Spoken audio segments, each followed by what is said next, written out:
Hello, everybody. As I am sure you have heard, there is a lot that's going on here in Washington, D.C.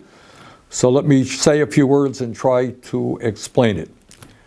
Bottom line, after all is said and done, is that after months of negotiations, Senate Democrats and House Republicans reached an agreement called a continuing resolution, which would continue to fund the government for 3 months. Frankly, that agreement was not something that I was all that excited about, but it was better than nothing. And I was prepared and am prepared to vote for it.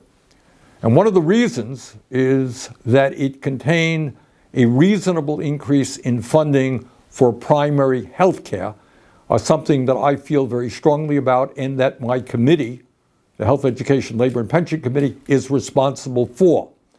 And given the enormous crises that we're facing in health care in this country today, it really would be of help to many millions of Americans. What this legislation would do is significantly, or modestly at least, increase funding for community health centers all over this country, which treat about 30 million Americans who are low income or working class. And it would also increase the number of young doctors who go out into rural America and also into underserved areas. That is where we need the doctors and the nurses, and that's what this legislation would do.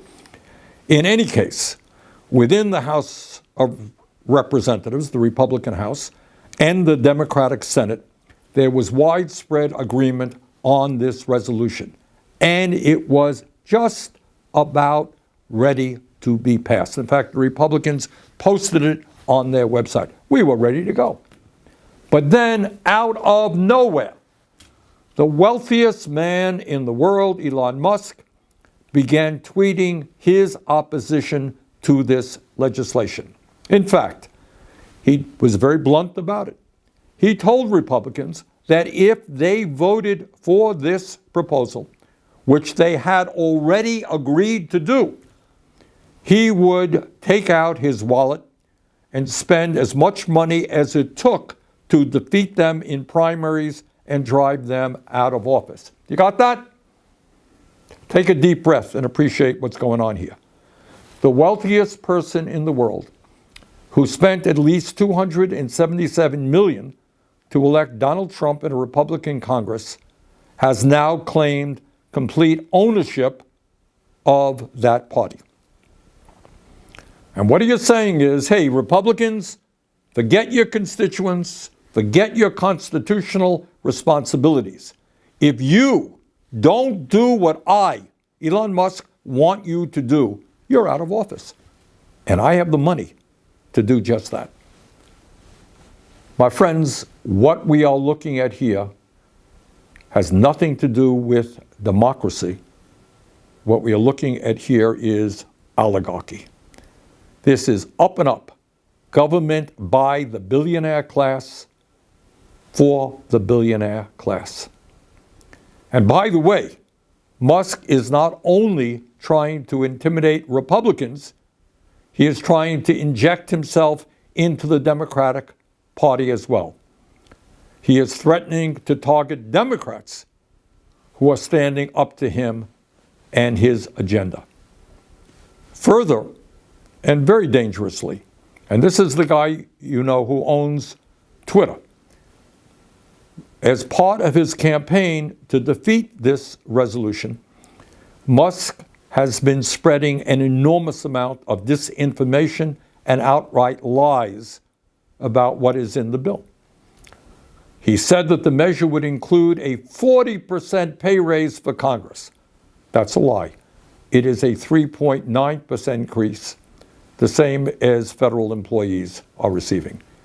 He said that this legislation would fund bioweapons labs. Not true. In fact, it provides funds to protect Americans from emerging infectious diseases. He said that the country would be just fine if the government shut down. Really? Here's what happens if Mr. Musk gets his way and the deal implodes. Funding for kids' cancer research gets cut. At a time when we are already paying the highest prices in the world for prescription drugs, Pharmaceutical middlemen will be able to continue to overcharge you for your prescriptions. Americans recovering from devastating floods, fires, and hurricanes, often due to climate change, won't get the help that they need. That's what happens if the proposal goes down. And what happens if the government shuts down? Well, our troops won't get their paychecks. Nearly 7 million women and children who rely on WIC nutrition assistance could go hungry.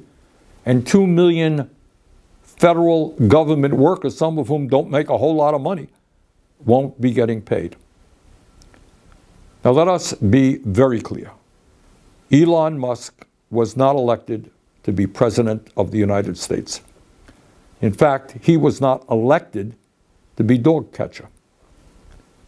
And by the way, what all of this hoopla is really about, above and beyond everything I'm talking about, is that when Trump and Musk come into power in late January, do you know what their first order of business will be? You think it'll be to fix healthcare? You think it'll be deal with climate change? Deal with homelessness? Well, if you thought that, you're dead wrong.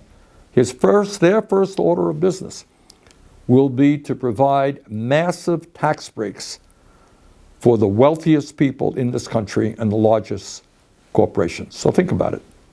At a time of unprecedented income and wealth inequality, when Musk himself is worth almost $500 billion, what these guys want to do is give more tax breaks to billionaires and the heads of large corporations. So where do we go from here? Let us understand the gravity of what we are dealing with. This is not politics as usual. This is not just Democrats versus Republicans, conservatives versus liberals or progressives. It's much deeper than that.